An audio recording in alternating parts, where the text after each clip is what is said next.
Assalamualaikum warahmatullahi wabarakatuh. Islamic Light Channel kali ini akan memberikan informasi sekilas sejarah Wali Songo dan asal-usulnya.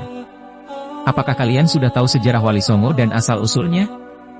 Mari bersama-sama kita belajar mengenang sejarah dahulu. Tapi, sebelum lanjut jangan lupa klik tombol subscribe dan aktifkan lonceng notifikasimu, agar bersama kita terus berbagi info menarik dari Islamic Light Channel.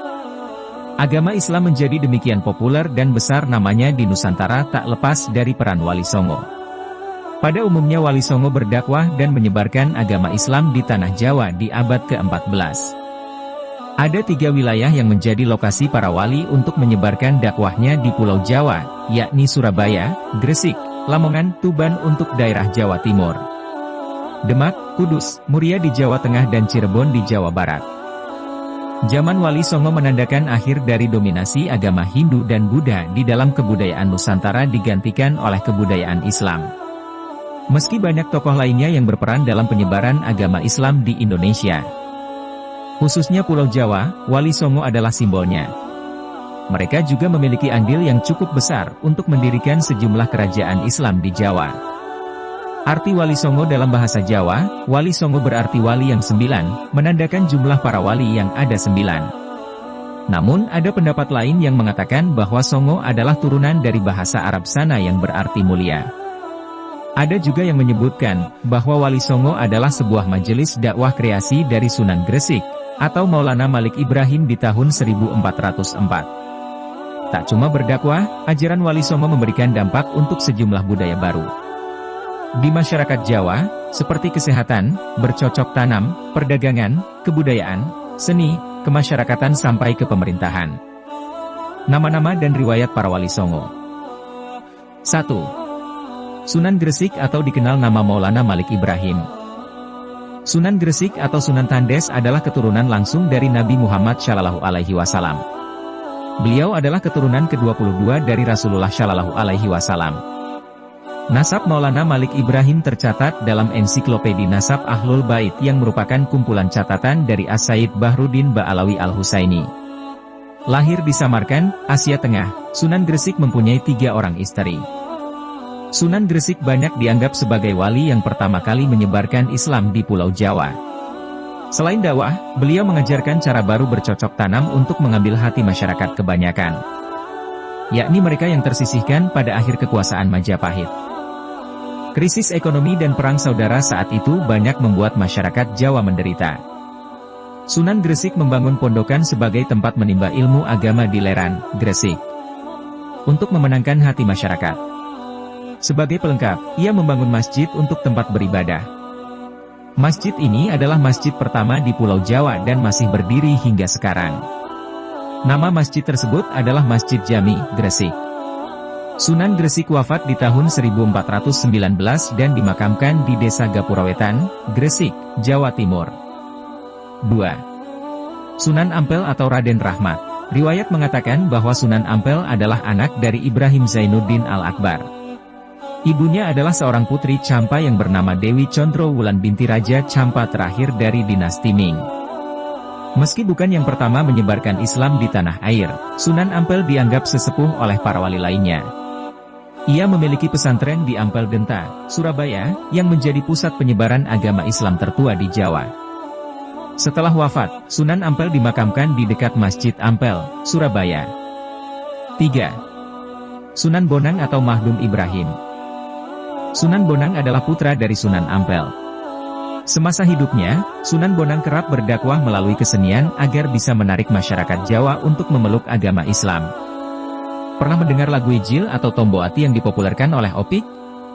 Kedua lagu tersebut adalah hasil karya Sunan Bonang. Untuk menambah unsur Islami dalam lagu-lagu yang digubahnya, Sunan Bonang memasukkan rebab dan bonang sebagai pelengkap dari gamelan Jawa. Oleh sebab itulah ia mendapatkan julukan Sunan Bonang. Sunan Bonang diperkirakan wafat pada tahun 1525 dan dimakamkan di daerah Tuban, Jawa Timur. 4. Sunan Derajat atau Raden Kosim. Selain Mahdum Ibrahim atau Sunan Bonang, Raden Kosim yang juga putra dari Sunan Ampel dikenang oleh masyarakat di seluruh tanah air sebagai Sunan Derajat. Dalam misinya untuk menyebarkan agama Islam di Indonesia, ia menggunakan kegiatan sosial sebagai ujung tombaknya. Ia mempelopori penyantunan anak-anak yatim dan orang-orang sakit. Selain itu Sunan Derajat banyak berdakwah kepada masyarakat umum. Ia sangat mengedepankan sikap dermawan, kerja keras dan meningkatkan kemakmuran rakyat sebagai pengamalan agama Islam. Wafat di tahun 1522, Sunan Derajat memiliki banyak peninggalan berarti. Di antaranya adalah pesantren Sunan Derajat di Desa Derajat, Paciran, Lamongan. Ia juga meninggalkan gamelan Singo Mengkok, alat musik yang sering ia mainkan. Gamelan tersebut disimpan di Museum Daerah Sunan Derajat, Lamongan. 5. Sunan Kudus atau Jakfar Shadiq. Berbeda dibandingkan dengan Wali Songo sebelumnya yang pada umumnya langsung menyentuh masyarakat umum untuk menyebarkan agama Islam, Sunan Kudus memiliki andil yang besar dalam pemerintahan Kesultanan Demak. Perannya adalah sebagai panglima perang, penasihat untuk Sultan Demak, mursyid thorikoh dan hakim. Target dakwah Sunan Kudus kebanyakan berada di kalangan kaum penguasa dan priai Jawa. Peninggalan Sunan Kudus yang terkenal hingga saat ini adalah Masjid Menara Kudus. Masjid ini memiliki keunikan karena arsitekturnya bergaya campuran Hindu dan Islam. Sunan Kudus banyak dipercaya oleh masyarakat wafat pada tahun 1550. 6. Sunan Giri atau Raden Paku atau Ainul Yakin. Sunan Giri adalah keturunan langsung dari Maulana Ishaq. Selama hidupnya, ia menimba ilmu Islam dari Sunan Ampel dan bersahabat dengan Sunan Bonang. Peran besarnya dalam perkembangan Islam di Pulau Jawa adalah mendirikan pemerintahan mandiri di Giri Kedaton, Gresik. Pemerintahan inilah yang selanjutnya memiliki peran sebagai pusat dakwah Islam untuk wilayah Jawa dan Indonesia Timur hingga ke Maluku. Anaknya, Sunan Giri Prapen berhasil menyebarkan Islam hingga ke Lombok dan Bima. 7. Sunan Kalijaga atau Raden Said. Raden Said atau Sunan Kalijaga adalah anak dari Adipati Tuban bernama Tumenggung Wilatikta atau Raden Sahur. Agama Islam ia pelajari dari Sunan Bonang. Dari Sunan Bonanglah ia belajar menggunakan kesenian dan kebudayaan sebagai alat untuk menyebarkan agama Islam. Kesenian yang kerap ia gunakan untuk berdakwah adalah wayang kulit dan tembang suluk. Banyak masyarakat yang mempercayai bahwa tembak suluk lir-ilir dan gundul-gundul pacul adalah hasil karya Sunan Kalijaga. 8. Sunan Muria atau Raden Umar Said. Raden Umar Said atau Sunan Muria adalah anak dari Sunan Kalijaga. Namanya Muria, diperkirakan oleh masyarakat sekitar kota Kudus berasal dari nama gunung, yakni Gunung Muria. Gunung Muria itulah tempat di mana kini Sunan Muria dimakamkan. Gaya dakwah Sunan Muria pada umumnya mengambil metode yang digunakan ayahnya, Sunan Kalijaga, yakni menggunakan kesenian. Namun, Sunan Muria lebih senang tinggal jauh dari hiruk-pikuk kota dan tinggal di daerah terpencil untuk menyebarkan agama. Ia juga turut mengajarkan cara bercocok tanam, jual beli dan melaut kepada rakyat jelata.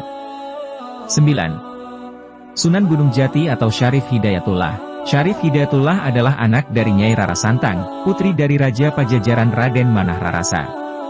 Ayahnya lain lagi, nama ayah Sunan Gunung Jati adalah Sultan Syarif Abdullah Maulana Huda.